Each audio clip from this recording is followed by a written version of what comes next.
அவங்க வந்து சட்னி சாம்பார்லாம் தொட்டு சாப்பிட மாட்டாங்க. இது வந்து தேங்காய் சட்னி செம்ம சூப்பராக இருக்கும். தக்காளி சட்னியும் செம்ம சூப்பராக இருக்கும். அவங்க ரெண்டுமே சாப்பிடுவாங்க. வெறுமையாக தான் சாப்பிடுவாங்க. அவங்களுக்கு ஏற்ற மாதிரி செஞ்சு கொடுக்கலாம். சிம்பிளாக டேஸ்ட்டாக சத்தாக இருந்தால் செய்யலாம். கடுகு நல்லா ஒரு 2 ஸ்பூன் போட்டுக்கோங்க. இது கடுகு டேஸ்ட்டாக இருக்கும்.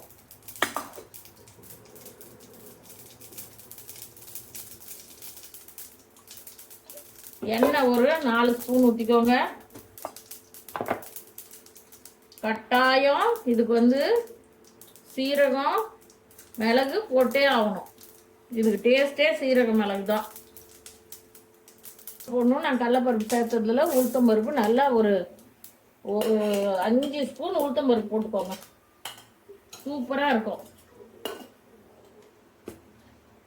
கொஞ்சம் கலர் மாறின உடனே நிறைய வெங்காயம் போடணும்.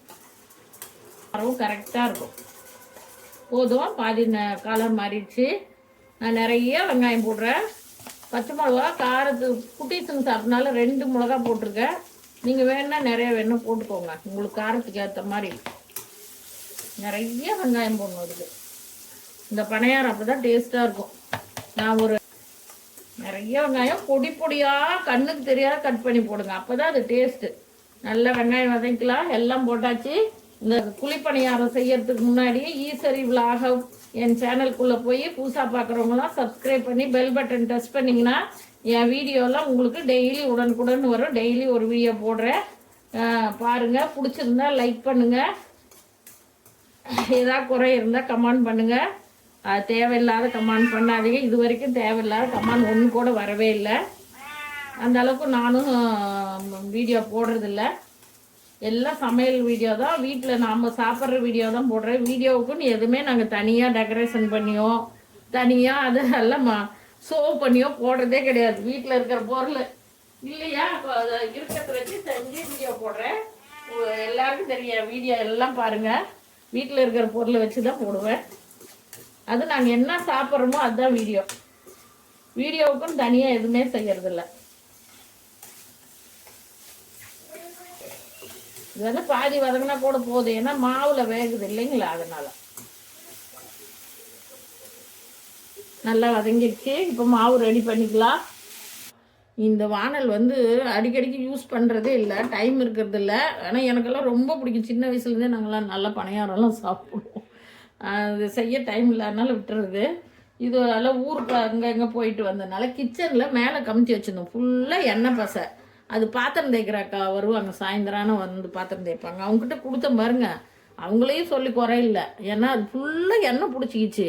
அவங்க நிறைய வீடு செஞ்சுட்டு லாஸ்ட்டாக எங்கள் வீட்டுக்கு வந்து செஞ்சுட்டு 9:30 வீட்டுக்கு போவாங்க. அதனால் அவங்க தேய்ச்சது அப்படியே எண்ணெய் பசு அப்படியே இருந்தது. இப்போ நான் என்ன பண்ணேன், அவங்க தான் சொல்கிறேன், நாம் அதை செஞ்சு கொடுத்துருக்கணும் அவங்களுக்கு. நம்ம தப்பு தான். இப்போ நான் என்ன பண்ணேன், சோப்பு தூள் கொஞ்சம் போட்டு நல்லா தண்ணி கொதிக்க வச்சு இது நிறைய ஊற்றி ஒரு 10 நிமிஷம் வச்சுட்டுங்க. வச்சுட்டு அப்படியே அந்த சோப்பு தண்ணி கலக்கி ஊற்றிட்டு நல்லா நார் போட்டு சூப்பராக பண்ண பாருங்க. எண்ணெய் பசு ஒன்று விட பலன்னு ஆயிடுச்சு பாருங்க. சூப்பராகிடுச்சு 10 நிமிஷத்தில். நீங்களும் அந்த மாதிரி எண்ணெய் பசு பிடிச்சிருந்தா நல்லா கொதிக்க வச்சு அதில் சோப்பு தூள் போட்டு ஊற்றி நல்லா முழுகிற அளவுக்கு வச்சுட்டு ஒரு 10 நிமிஷம் 1/4 மணி நேரம் கழித்து அதை நல்லா நார் போட்டு கழுவி எடுத்து பாருங்கள். நல்லா விளக்கி செம்ம சூப்பராக பாருங்கள். அப்படியே பூரா எண்ணெய் பசையாகவே இருந்தது. அப்படியே எண்ணெயோடையே எடுத்து பாப்பா கமுத்திட்டு இருக்கிறா. அது ரொம்ப நாள் ஆன உடனே நாங்கள் ஊருக்கெல்லாம் போனதுனால எண்ணெய் அப்படியே பிடிச்சிக்கிச்சு.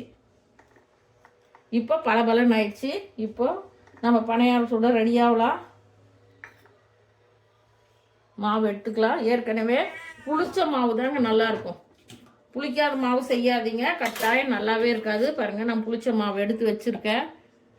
மாவு புளிச்ச மாவு, அதில் கொஞ்சம் புது மாவு கொஞ்சம் கலந்துக்கலாம். ஒரு 2-3 கரண்டி.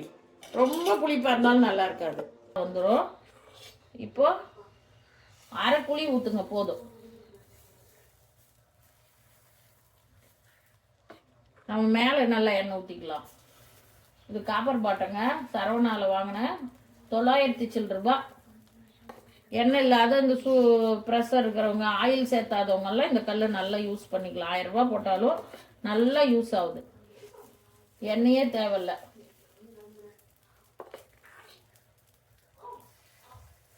அரை குழி ஊற்றணும். அது அப்படியே மேலே வந்துடும்.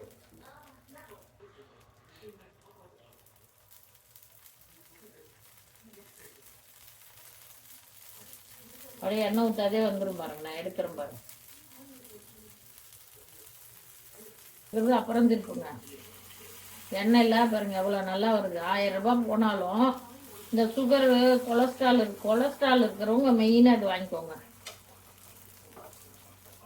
இந்த ஓரெல்லாம் கொஞ்சம் அனல் கம்மியாக இருக்கு இல்லைங்களா, அதனால லேட்டாக வரும். நடுவில் இருக்கிறது சீக்கிரம் வெந்துடும். இதுக்கு விளக்கி ஊற்றுனேன் அப்படியே வருது பாருங்க. விளக்குனாலே எண்ணெய் போட்டாலே வராது. நல்லா விளக்குனேன் அழகாக வருது பாருங்க. எவ்வளோ அழகாக இருக்குது. காப்பர் பாட்டோம்னா அப்படிதான். அதெல்லாம் கொஞ்சம் அனல் கம்மியாக இருக்குது. சூப்பராக வருது இல்லைங்களா.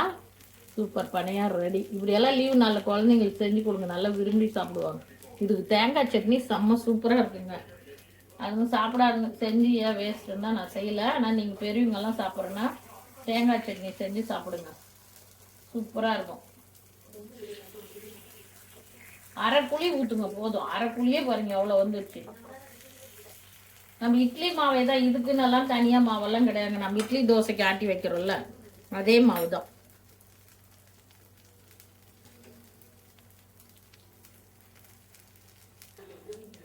எடுத்துடலாம். ஃபஸ்ட்டு நடுவில் இருக்கிறது எடுக்கலாம்.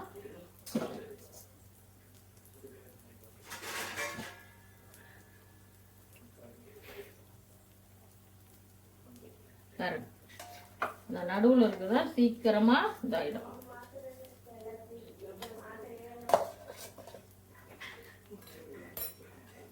நம்ம நடுவில் 3 பணியாரத்தை எடுத்துட்டு ஊற்றிட்டு அதுக்கப்புறம் மீதி எடுக்கலாம்.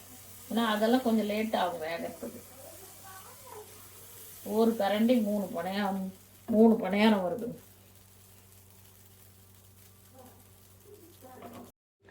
சூப்பராக பணியாரம் ரெடி ஆயிடுச்சு பாருங்க. சூடு கொதிக்குது. ரெடி எந்திருக்கு எவ்வளோ சாஃப்டாக இருக்கு பாருங்க. அப்படியே உள்ள புசு புசு புசுன்னு எதுவுமே சோடா மாவு எதுவுமே கலக்கலை. நான் இட்லி காட்டி வைக்கிற மாவு தான். நாங்கள் இட்லிக்கு எப்பயுமே சோடா மாவு போட மாட்டோம். சூப்பராக இருக்குது பாருங்கள். அப்படியே உள்ளே எவ்வளோ சாஃப்டாக அப்படியே மெதுன்னு கொதிக்குது. நீங்கள் இது பெரியவங்க சாப்பிட்றனா தேங்காய் சட்னியாவது தக்காளி சட்னியாவது செஞ்சு சாப்பிட்டு பாருங்கள், செம்ம சூப்பராக இருக்கும். காலையில் டிஃபன் குழந்தைங்கள்லாம் வீட்டில் இருக்காங்க, ரெடி, வாங்க சாப்பிட்லாம். சுட சுட சாப்பிட்டா தான் இந்த பணியாரம் டேஸ்ட்டாக இருக்கும். கொஞ்சம் தண்ணியாக மாவு கலக்கணும். நீங்கள் ரொம்ப கெட்டியாக ஊற்றிடாதீங்க. இந்த அளவுக்கு இருக்கணும் பாருங்கள். வெங்காயம் பச்சை மிளகா கலந்தே இந்த அளவுக்கு இருக்குது. ரொம்ப தண்ணியாக வேணாம், ரொம்ப கெட்டியாகவும் வேணும். நம்ம தோசை மாவு அளவுக்கு கரைச்சிட்டு வெங்காயம் பச்சை மிளகா போட்டு கலந்திங்கன்னா கரெக்டாக பணியாரம் சூப்பராக பாருங்கள். அப்படி செண்டாக வருது. அவ்வளோ அழகாக வருது பார்த்தீங்களா.